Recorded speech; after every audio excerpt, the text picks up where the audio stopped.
बिस्मिल्लाहिर्रहमानिर्रहीम। आज हम लोग स्टार्ट करेंगे फर्स्ट ईयर की बायोलॉजी का चैप्टर नंबर 6, जिसका नाम है किंगडम प्रोकैरियोटी। किंगडम प्रोकैरियोटी जो है, इसका दूसरा नाम किंगडम मोनेरा भी है। इसे कुछ लोग किंगडम मोनेरा भी प्रोनाउंस करते हैं, लेकिन सही प्रोनाउंसिएशन किंगडम मोनेरा है। किंगडम मोनेरा में वो तमाम जानदार रखे जाते हैं जो यूनिसेलुलर हों, माइक्रोस्कोपिक हों और प्रोकैरियोटिक हों। यूनिसेलुलर का मतलब है कि कोई भी जानदार जो है वो सिर्फ एक सेल पे मुश्तमिल हो और इतना छोटा हो कि वो आम आँख से नज़र ना आ सके। और प्रोकैरियोटिक का मतलब है उसमें ना तो मेम्ब्रेन बाउंडेड ऑर्गेनेलिज हों और ना ही कोई मेम्ब्रेन बाउंडेड न्यूक्लियस हो।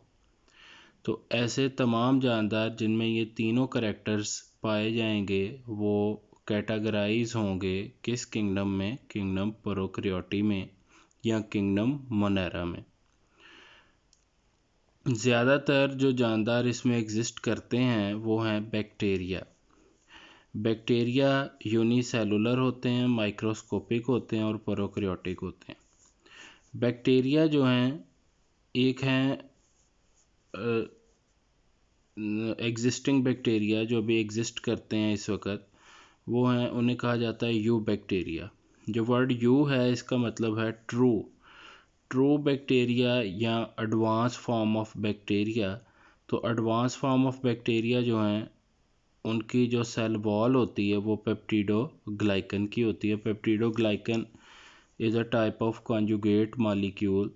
Conjugate molecules are those molecules which are made up of two type of biomolecules। इसका reference chapter second first year की बुक लास्ट टॉपिक था, उसमें पेप्टिडोग्लाइकन्स जो हैं it is a type of conjugate molecule. आर्कियोबैक्टीरिया, ancient bacteria, पुराने bacteria, और इनकी कुछ फॉसिलाइज्ड फॉर्म जो है वो प्योरीफाइड फॉर्म में हमें मिली हैं। और इनमें डिफरेंस ये है कि इनकी जो सेल वॉल होती है वो उसमें सिंपल पॉलीसेकेराइड्स या ग्लाइकोप्रोटीन्स पाए जाते हैं, पेप्टिडोग्लाइकन्स नहीं होते। बज़ाहिरन ग्लाइकोप्रोटीन्स और पेप्टिडोग्लाइकन्स जो हैं वो ऐसा लग रहा है जैसे दोनों ही प्रोटीन और ग्लूकोज या फिर कार्बोहाइड्रेट से मिलकर बने हुए मॉलिक्यूल्स हैं, लेकिन जो बायोकेमिस्ट्री है उसमें दोनों चीज़ें जो हैं वो अलग अलग कैटेगराइज की जाती हैं। तो बैक्टीरिया जब से डिस्कवर हुए तब से ही इनका अलग किंगडम नहीं बनाया गया था। बैक्टीरिया को पहले two kingdom system of classification में एनिमल्स के साथ रखा गया। उसके बाद जब तीसरा किंगडम बना प्रोटिस्टा, तो उसमें बैक्टीरिया को उठा के प्रोटिस्टा के साथ रख दिया गया। लेकिन बाद में मार्कलस और शेकवार्ट्स जो थे उन्होंने इसको मज़ीद फाइनलाइज करते हुए एक सेपरेट किंगडम बना दिया, क्योंकि जितने प्रोटोजोन्स या फिर दूसरे प्रोटिस्ट हैं उनमें ट्रू न्यूक्लियस भी पाया जाता है और ट्रू ऑर्गेनेलिज जो हैं, मेम्ब्रेन बाउंडेड ऑर्गेनेलिज, वो भी पाई जाती हैं। तो ये जितने भी बैक्टीरिया थे इनको अलग कर दिया गया, क्योंकि ये सारे प्रोकैरियोट्स थे। They do not contain any membrane bounded organelle और न्यूक्लियस। तो बैक्टीरिया जो थे उनकी इब्तदा, उनकी डिस्कवरी कहाँ से हुई? साइंटिस्ट है एंटोन वैन लीवनहुक। एंटोन वैन लीवनहुक जो था, इसने एक सेल्फ मेड माइक्रोस्कोप बनाई। He was not the inventor of microscope, inventor नहीं है, लेकिन इसने खुद जो माइक्रोस्कोप तैयार की वो खुद की। और उसके बाद उस माइक्रोस्कोप में जो रेन वाटर और सलाइवा डिफरेंट एनिमल्स का इंक्लूडिंग ह्यूमंस, विनेगर और इन्फ्यूएंस जो ज़ख्मों में से पस या फिर दूसरा मटेरियल जो बाहर आता है उसे इन्फ्यूजन कहा जाता है, उन चीज़ों को एनालाइज़ किया तो फिर इसमें उसे बहुत सारे बैक्टीरिया और बैक्टीरिया के अलावा बहुत सारे प्रोटोजोन्स भी मिले, और इसने उनकी बड़ी एक्यूरेट ड्राइंग्स और डिस्क्रिप्शंस जो थी वो शाया की। तो तब से बैक्टीरिया का जो एक रिकॉर्डेड आइडेंटिफिकेशन है वो हमें मिलती है। फिर नेक्स्ट साइंटिस्ट जो आपके कोर्स में डिस्कस किया है वो है लुईस पास्चर। लुई पास्चर भी कहते हैं इसे। इसका ज़्यादा काम वैक्सीन्स की डेवलपमेंट पे है। वैक्सीन क्या होती है? अटेन्यूएटेड फॉर्म ऑफ जर्म, जरासीमों की कमज़ोर शक्ल जो है, which do not have the ability to cause disease, जो बीमारी पैदा नहीं कर सकते, इतने कमज़ोर होते हैं, उसे वैक्सीन कहा जाता है। और जब ये हमारी बॉडी में जाते हैं तो बीमारी तो पैदा नहीं करते, लेकिन बॉडी इनके ख़िलाफ़ एंटीबॉडीज़ प्रोड्यूस करना शुरू कर देती है। इसने एंथ्रॉक्स, फॉल कॉलरा जिसे मुर्गियों का हैज़ा बोला जाता, रेबीज़ बावलेपन की बीमारी जिसमें हाइड्रोफोबिया हो जाता है, पानी से डर लगता है, और इसने इन बीमारियों के ख़िलाफ़ वैक्सीन्स डेवलप की। इसका दूसरा बड़ा काम जो है वो पास्चराइजेशन है। इसने कहा कि अगर आप किसी भी लिक्विड को आप उबाल लें for a specific time on a specific temperature, तो वो फिर जरासीमों से पाक हो जाता है। इस अमल को हमने इसी के नाम से पास्चराइजेशन का नाम दिया। और इसने ये भी प्रूव किया कि infectious disease are actually associated with some micro organisms. जो बीमारियां हैं, इन्फेक्शियस डिजीज़ हैं, उनके पीछे किसी न किसी माइक्रो ऑर्गेनिज़म लाइक बैक्टीरिया इनका रोल होता है। उसके बाद रॉबर्ट कॉच जो था, ये इसने क्या किया, एंथ्रॉक्स की बीमारी जो है इसका जर्म फाइंड आउट किया, और इसने कहा ये रॉड शेप बैक्टीरिया हैं, यानी इलोंगेटेड है, लंबे लंबे हैं, यूनिसेलुलर हैं और प्रोकैरियोट्स हैं। तो ये बैक्टीरिया हैं जो रॉड शेप हैं, जिनकी वजह से एंथ्रॉक्स की बीमारी होती है। फिर उसके बाद इसने एक जर्म थ्योरी ऑफ डिजीज़ पेश की, यानी बीमारियां जो हैं वो जरासीमों की वजह से पैदा होती हैं। तो ये काम जो है वो रॉबर्ट कॉच ने किया। जर्म थ्योरी ऑफ डिजीज़ जो है उसके बड़े इम्पॉर्टेंट पास्टुलेट्स ये हैं। पहला है specific organism is associated with specific disease. एक ख़ास जानदार जो है वो एक ख़ास बीमारी पैदा करता है। दूसरा पॉइंट इसका था, organisms can be isolate and grow in pure culture in laboratory. हम इस ऑर्गेनिज़म को अलहदा कर सकते हैं जो बीमारी पैदा करता है, और उसे लैब में आर्टिफिशियल मीडिया के ऊपर ग्रो करवा सकते हैं। और इसी पॉइंट की बेस पे आजकल हम बहुत सारी इन्फेक्शियस डिजीज़ को आइडेंटिफाई करने के लिए एक टेस्ट करवाते हैं जिसे हम लोग बैक्टीरियल कल्चर बोलते हैं। Pure culture can cause disease in healthy individuals. वो जो प्योर कल्चर हमने लैब में बनाया, अगर वहाँ से कुछ मटेरियल लेके किसी जानदार में इनोक्यूलेट कर दिया जाए, इंजेक्ट कर दिया जाए, तो वही बीमारी जो है उस जानदार में पैदा हो जाएगी। एक चौथा पॉइंट है, that specific organism which is associated with that specific disease can be isolated from the inoculated individual। जिस इंडिविजुअल को हमने, जिस जानदार को हमने इंजेक्ट किए थे वो जरासीम, उसमें से भी दोबारा उसको रिकवर किया जा सकता है। These are the important 4 points of germ theory of disease represent by Robert Koch. फिर उसके बाद एक बड़ा इम्पॉर्टेंट पॉइंट है, bacteria are present everywhere. Bacteria हर जगह पाए जाते हैं, पानी में, हवा में, गर्म पानी में, ठंडे पानी में, हमारे फ्रिज में, रेफ्रिजरेटर में, हमारे घरों में। इसके अलावा इंसानी जिस्म में उतने number of human body cells नहीं होते जितने नंबर ऑफ़ बैक्टीरियल सेल्स होते हैं। हमारे कोलोन में बहुत बड़ी तादाद में बैक्टीरिया पाए जाते हैं, हमारे नॉस्ट्रल्स में बैक्टीरिया पाए जाते हैं, हमारी स्किन के ऊपर बैक्टीरिया पाए जाते हैं, इवन हमारे बर्तनों में भी बैक्टीरिया पाए जाते हैं। और जो हम ये जो है डिश वॉशिंग का प्रोसीजर करते हैं, एक्चुअली हम किस लिए करते हैं, to lower the number of bacterial cells on are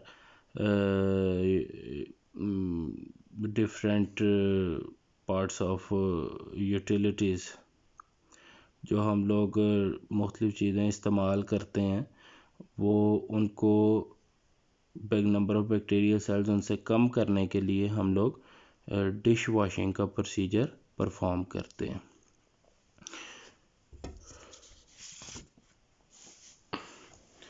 इसके बाद नेक्स्ट हमारे पास है स्ट्रक्चर ऑफ बैक्टीरिया। एक बैक्टीरियल सेल एक्चुअली क्या होता है? एक बैक्टीरियल सेल असल में रिप्रेजेंट करता है एक प्रोकैरियोटिक सेल को। चैप्टर नंबर 4 में हम लोगों ने डिटेल्स पढ़ी डिफरेंट ऑर्गेनेलिज़ की। Different organelles are actually associated with eukaryotic cell. तो प्रोकैरियोटिक सेल्स में क्या क्या चीज़ें पाई जाती हैं वो एक बैक्टीरियल सेल से हमें पता चल जाता है। सबसे इम्पॉर्टेंट चीज़ है cell membrane. Cell membrane is considered to be the first alive layer of the cell. Cell में ज़िंदा चीज़ों में पहली चीज़ सेल मेम्ब्रेन होती है। सेल मेम्ब्रेन के अंदर साइटोप्लाज्म होता है और साइटोप्लाज्म में दो पोर्शंस हैं। एक साइटोसोल है, liquid portion of the cytoplasm, और उसमें कुछ ऑर्गेनेलीज एग्जिस्ट करती हैं, कुछ चीज़ें पार्टिकल्स एग्जिस्ट करती हैं which are not membrane bounded actually. उनमें सबसे इम्पॉर्टेंट है राइबोसोम्स। और राइबोसोम्स के अलावा फिर हमें बैक्टीरियल सेल के अंदर एक क्रोमोसोम भी मिलता है, उसे क्रोमेटिन बॉडी बोला जाता है। और इन सारी चीज़ों के बाहर आउटर मोस्ट बाउंड्री जो है वो सेल वॉल होती है। बैक्टीरियल सेल जो हैं यहाँ तक तो कॉमन एंटिटीज़ रखते हैं, कॉमन चीज़ें रखते हैं। फिर उसके बैक्टीरियल सेल वॉल के बाहर कुछ ऐसे बैक्टीरियल सेल होते हैं जिनमें कैप्सूल पाया जाता है, कुछ ऐसे हैं जिनमें स्लाइम पाया जाता है, कुछ ऐसे हैं जिनमें ये दोनों चीज़ें होती हैं, कैप्सूल भी स्लाइम भी। कुछ ऐसे सेल्स होते हैं जिनमें फ्लैजेला पाए जाते हैं। फ्लैजेला जो हैं वो सब में नहीं पाए जाते, कुछ सेल्स में पाए जाते, बैक्टीरिया सेल्स में पाए जाते हैं। फिर कुछ में पिल्लाई होते हैं, फिम्बरी, और फिर granules. Granules actually they are the part of cytoplasm, they are not the part of external portion of the cell wall. Granules जो हैं वो साइटोप्लाज्म के अंदर पाए जाते हैं। कुछ बैक्टीरिया सेल होते हैं उनमें सिर्फ फिम्बरी होते हैं, कुछ में सिर्फ पिल्लाई, कुछ में सिर्फ फ्लैजेला, और कुछ बैक्टीरिया सेल ऐसे होते हैं जिनमें सारी चीज़ें इकट्ठी भी एग्जिस्ट करती हैं। सो ये आगे हम डिटेल में देखेंगे। उसके बाद है size of bacterial cell. Bacterial cell का साइज़ कितना होता है? बैक्टीरियल सेल एक्चुअली एक 3D स्ट्रक्चर है, यानी 3 डायमेंशनल है। और जिस चीज़ को हम 3 डायमेंशनल कह देते हैं, इट्स मीन कि वो स्पेस में एग्जिस्ट करती है। उसकी 3 डायमेंशंस हैं, एक्स एक्सिस, वाई एक्सिस और जी एक्सिस। तो किसी एक डायरेक्शन में भी देखा जाए तो जो बैक्टीरियल सेल है उसकी लेंथ 0.1 माइक्रोमीटर से 600 माइक्रोमीटर तक हो सकती है किसी एक डायमेंशन में, चाहे उसकी लेंथ हो, चाहे उसकी विड्थ हो, चाहे उसकी हाइट हो।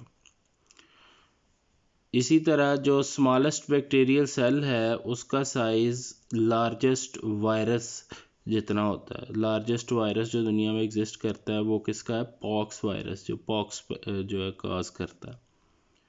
एक एग्जांपल बुक ने दी हुई है, coli, Escherichia coli. It is a gram negative bacteria. ये यूजुअली नॉर्मल माइक्रोफ्लोरा के तौर पे पाया जाता है हमारी लार्ज इंटेस्टाइन। ये रॉड शेप्ड सेल है, बेसिलस है एक्चुअली, विद राउंडेड और स्फेरिकल एजेस, जो किनारों से गोल है। इसकी जो लेंथ है वो ऑलमोस्ट 2 माइक्रोमीटर से 600 माइक्रोमीटर तक हो सकती है इसकी जो लेंथ है। इसकी जो विड्थ है वो 1.1 माइक्रोमीटर से लेके 1.5 माइक्रोमीटर तक हो सकती है। Spirochetes, they are spring shaped bacterial cells. ये स्प्रिंग लाइक बैक्टीरियल सेल्स हैं, इनकी लेंथ 500 माइक्रोमीटर तक हो सकती है। उसके बाद एक एग्जांपल है staphylococci. Staphylo stands for cluster and cocci stands for round. The cluster of round bacterial cell is known as staphylococci or staphylococcus, and strepto stands for chain and cocci stands for round. The chain of a round bacterial cell known as streptococcus or streptococci. तो जो स्टेफ्लो या Streptococcus होते हैं, इनमें जो एक एक cell होता है उसका डायामीटर 0.75 से 1.25 माइक्रोमीटर तक हो सकता है। तो ये कुछ साइज ऑफ बैक्टीरियल सेल के हवाले से आपके कोर्स के अकॉर्डिंग चीज़ें थी, ये MCQs के पॉइंट ऑफ व्यू से इम्पॉर्टेंट है। उसके बाद है शेप्स ऑफ बैक्टीरिया। बैक्टीरिया की शेप्स कैसी कैसी हो सकती हैं। सबसे जो मोस्ट कॉमन शेप है वो है कोकाई, सिंगुलर कोकस और प्लूरल कोकाई। ये राउंड शेप बैक्टीरिया के लिए स्पेसिफिक टर्म यूज़ की जाती है। अगर एक जो कोकस है यानी एक गोल बैक्टीरियल सेल वो एक डायमेंशन में एक प्लेन में डिवाइड करे और रिजल्टेंट बनाए दो सेल जो एक दूसरे के साथ जुड़े हों, तो ये जो set of two round bacterial cell है इसे हम बोलते हैं डिप्लोकोकाई। सिंगल एक जो होगा तो डिप्लोकोकस बोलेंगे, और अगर एक से ज़्यादा सेट होंगे दो दो बैक्टीरिया के तो उसे बोलेंगे डिप्लोकोकाई। इसी तरह स्ट्रेप्टोकोकाई, अगर एक बैक्टीरियल सेल एक ही प्लेन से बार बार डिवाइड करे और वो एक चेन बना दे बैक्टीरियल सेल्स की जो कि उसके डॉटर सेल्स हों, तो ये कंडीशन कहलाती है स्ट्रेप्टोकोकस। अगर एक चेन हो बैक्टीरियल सेल की तो उसे बोलेंगे स्ट्रेप्टोकोकस, और अगर ज़्यादा चेन्स हों तो उसके लिए प्लूरल टर्म यूज़ होती है स्ट्रेप्टोकोकाई। एक चेन में बहुत ज़्यादा बैक्टीरियल सेल हो सकते हैं, और अगर चेन एक ही होगी तो उसे बोलेंगे स्ट्रेप्टोकोकस। इसी तरह है स्टेफ्लोकोकाई। स्टेफ्लोकोकाई जो हैं, if coccus divide again and again from multiple planes, अगर एक राउंड बैक्टीरियल सेल है और वो डिफरेंट प्लेन से बार बार डिवाइड करता है तो वो क्या प्रोड्यूस करता है, cluster of round bacterial cells. Round bacterial cells का एक पूरा गुच्छा बन जाता है, और गुच्छे के लिए लफ्ज़ यूज़ होता है स्टेफ्लो, और चूँकि राउंड बैक्टीरियल सेल का होता है इस वजह से स्टेफ्लोकोकस बोलते हैं। एक क्लस्टर हो सेल्स का तो स्टेफ्लोकोकस होगा, ज़्यादा क्लस्टर्स हों तो उसे बोलेंगे स्टेफ्लोकोकाई। इसी तरह एक बैक्टीरियल सेल है और वो दो प्लेन से डिवाइड करता है एक ही वक्त में, तो वो जो रिजल्टेंट बनाएगा वो 4 डॉटर बैक्टीरियल सेल्स बनाएगा जो राउंड शेप होंगे और एक दूसरे के साथ अटैच होंगे। इस कंडीशन को कहते हैं टेट्राड, अगर दो डिफरेंट प्लेन्स जो हैं उनसे डिवाइड करे एक बैक्टीरियल सेल।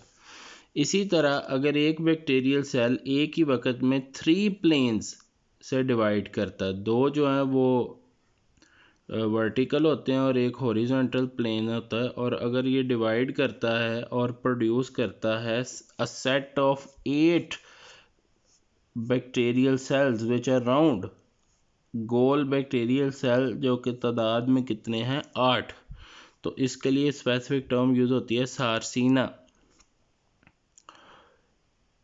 तो ये राउंड बैक्टीरियल सेल जो हैं वो डिफरेंट जो हैं वो अरेंजमेंट्स में पाए जाते हैं और उनके डिफरेंट नाम हैं, जैसे सार्सिना है, टेट्राड है, स्ट्रेप्टोकोकस है, स्टेफ्लोकोकस है, डिप्लोकोकस है, और इसी तरह से ऑनवर्ड। इसी तरह नेक्स्ट जो शेप है वो कहलाती है बैसिलस। सिंगल हो तो बैसिलस, प्लूरल हो तो बैसिला।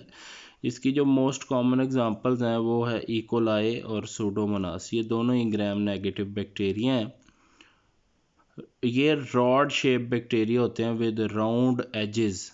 ये ऐसे बैक्टीरियल सेल हैं जो लंबे लंबे होते हैं और जिनके किनारे जो हैं वो गोल होते हैं, उन्हें क्या कहते हैं, उन्हें कहते हैं बैसिलस।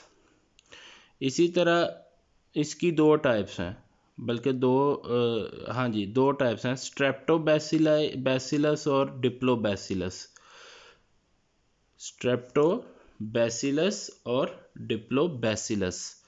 अगर एक बैसिलस जो है सेल जो है वो डिवाइड करे एक ही प्लेन से बार बार, तो एक चेन बना देता है बैक्टीरियल सेल्स की, और उसे कहते हैं स्ट्रेप्टोबैसिलस। अगर ज़्यादा चेन्स हों तो वो कहलाते हैं स्ट्रेप्टोबैसिलाई। सिंगुलर के लिए बैसिलस और प्लूरल के लिए बैसिलाई। इसी तरह डिप्लोबैसिलस क्या कंडीशन है, अगर एक बैक्टीरियल सेल एक प्लेन से एक ही दफ़ा डिवाइड करे तो वो जो रिजल्टेंट 2 सेल्स बनते हैं वो कहलाते हैं डिप्लोबैसिलाई।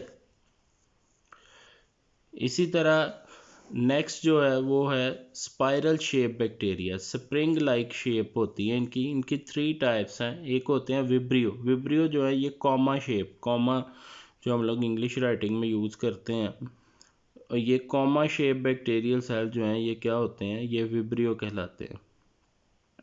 इसी तरह स्पाइरलम जो है ये थिक और रिजिड बैक्टीरियल सेल होते हैं। इनकी शेप स्प्रिंग जैसी होती है लेकिन ये मोटे होते हैं और सख्त होते हैं।